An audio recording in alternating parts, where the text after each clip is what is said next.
Компанія Байкар Technology є сімейною компанією. Власниками цієї компанії є брати Халюк та Сельчук Байрактари. Започаткував цю компанію їх батько.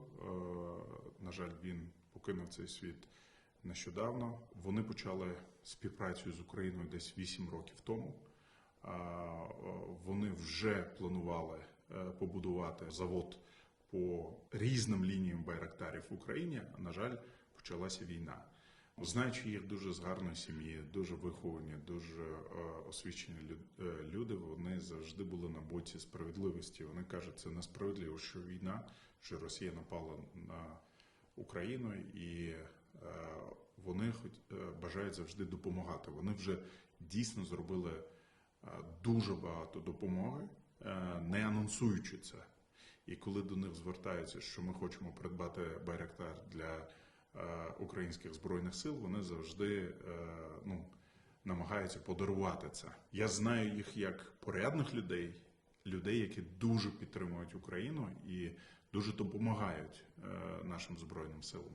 Вони прийняли рішення щодо того, щоб надати українським збройним силам той байрактар, які кошти були зібрані литовською стороною. Коли Сергій Притула телефонував, він сказав: ти знаєш їх, може давай зробимо спільний зум, поспілкуємося, тому що ми збирали ці кошти власне для того, щоб придбати не 3, а вже 4 байрактари, але вони зробили цей подарунок. Я їх познайомив і організував цей зум-кол. Один з братів – генеральний директор, другий брат – технічний директор компанії Байкар Technology.